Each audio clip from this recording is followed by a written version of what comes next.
Yo, we are here. We are back with the boys. I'm actually happy to be back. We are starting off season 2 off of a big battle, at a couple of big battles, honestly, focusing on a couple different storylines last season. I'm really excited. I haven't watched the boys in a while, but we're right back on track. If I work the night shifts at my work, I'm probably not going to be watching any TV. So tomorrow and Thursday, I'll be watching some stuff. Saturday, Sunday, my wisdom teeth are getting taken out next week, so I will probably watch plenty of television. I asked off for like 5 days.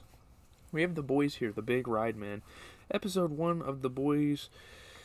Season 2 wastes absolutely no time getting down to brass tracks. With the violent and bloody opening, we welcome back its anti-heroes with a bang. So we're going to kind of get into the plot, kind of get into what I think of it. You know the drill. We do this with all the other TV shows. I'm not sure if I'm going to start a third TV show. I mean, I'm not really that close to getting either of these series done.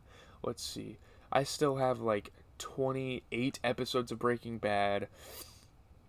I have 12 more episodes of this. Yeah, I think they're still making more episodes for the boys as well. But yeah, let's kind of get into things here. The Department of Defense receives an order of food, but Stan Edgar ignores the poor delivery man in favor of discussing the soup. So Stan Edgar, I feel like this season's definitely going to have a pretty big role in this thing. They're going to report him and he's in charge. While he boasts about their powers, we cut to Syria where Black Noir leads a bloody massacre against a super terrorist group known as Narkim. So supers are getting this Compound V, it's getting transported around the world. Black Noir is trying to help the worldwide stoppage of this. Yeah,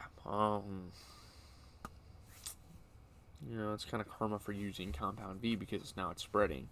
It's not like contagious. I mean, like more people are getting their hands on it because the soups are using it.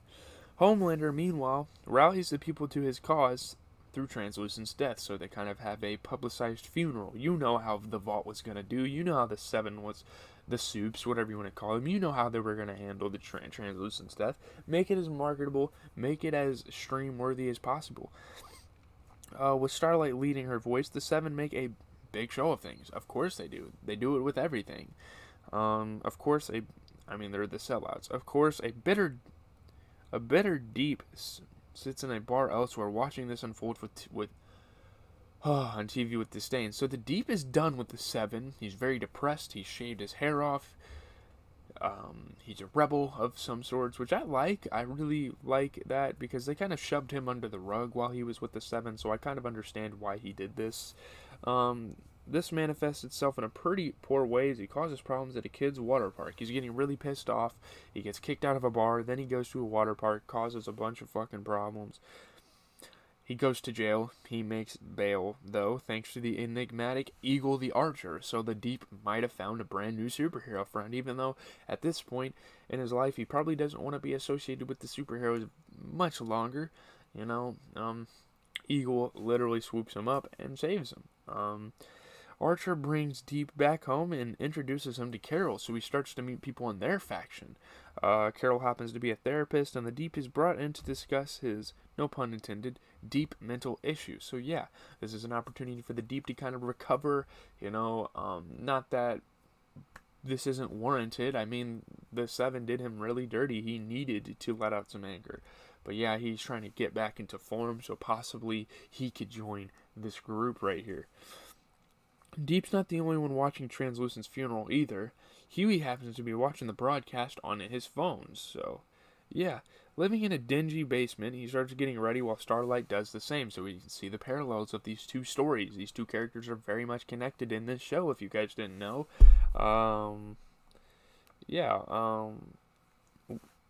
Huey and Starlight meet on the subway and discuss their current situation. I don't know if they planned to meet or it was just a coincidence. I feel like they planned to meet. So Starlight and Huey are still very much connected. Even though Huey is seen as a supervillain, Starlight is more than willing to stay with him. It's not looking good for them as Huey and the others have become America's most wanted after what happened with Butcher. So they're on the news, they're all over the place, kind of like a Crime Stoppers type of thing. Given he's nowhere to be found, Huey tries rallying the troops, but Mother's Milk cuts him off.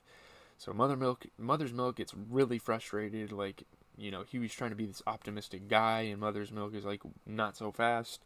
He reminds them that they're alone in this fight, and Butcher's not going to be there to help them. Butcher was manning the whole operation, and now that he's I don't know if he's been caught. I don't remember quite what happened to him. It's been so long since I've watched the show. Yeah. Let's see here. Meanwhile, Homelander introduces Ashley, his new assistant. She has big news, which comes in the form of a new candidate to replace Translucent. So there's a lot of superheroes they're trying to find to replace Translucent, which obviously the villains probably don't want that to happen. The villains don't want that to happen because they're already trying to take down the Supes. Let's see. Despite his initially impressive display, Homelander realizes the boy is blind, and he has like the glasses on to prove it. Clapping his ears at lightning quick speed, Homelander makes it very clear he's the one who calls the shots and decides who joins the Seven, which, yeah, Homelander is pretty much the big man. He is the tyrant in the Seven, if you will. Homelander continues to exert his authority during a focus group 2, as terms like super terrorists and saving the world don't resonate on Homelander's frequency. So even with their design team, even with their marketing team, he wants to have a say in everything, which is kind of selfish and tyrannic. Given this is directly linked to the military, saving America is the catchphrase he guns for. The issue with the super terrorist villains continues, as Huey and the others realize one has been smuggled in along with a group of other humans on the dock.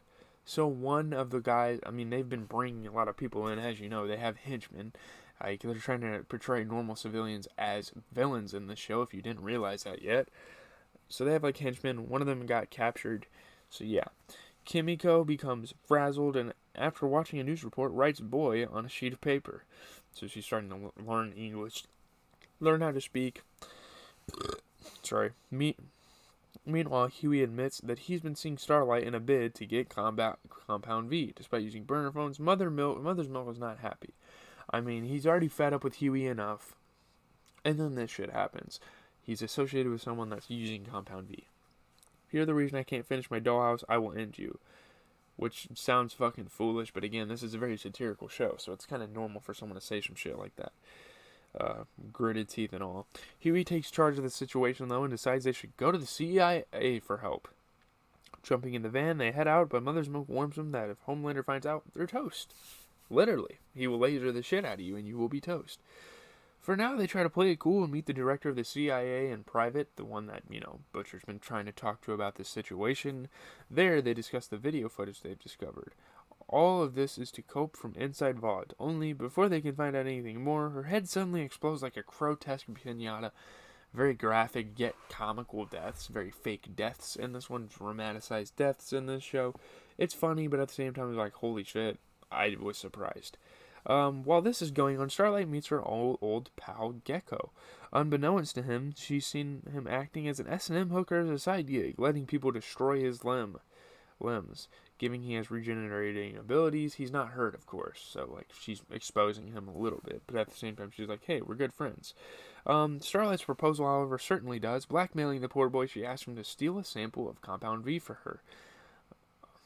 But really, she's trying to bust the superheroes.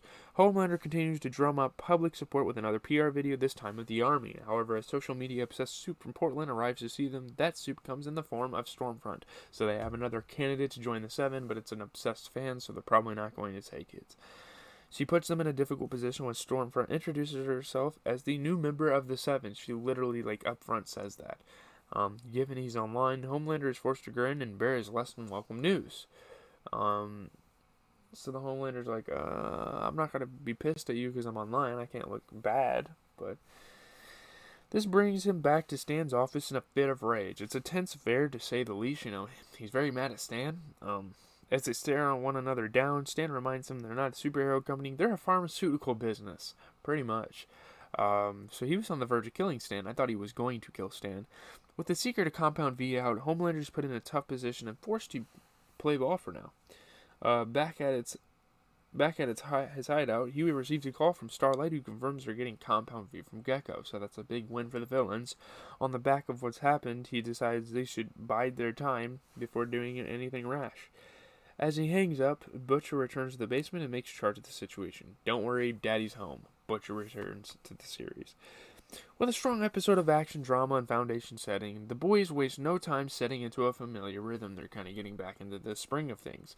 Because obviously this season didn't come right after the finale of the last season, so they had to jumpstart it.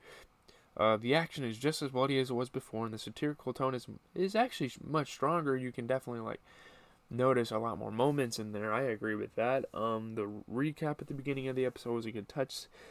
The capitalistic agenda stuff and the manipulation of a nation continues to front the superhero series. It works perfectly too, and alongside the characters does well to really add an air of tension to the formula.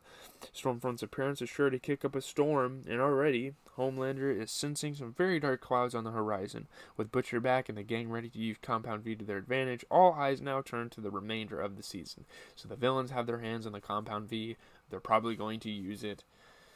I thought they were going to rat out the superheroes, but yeah, they'll probably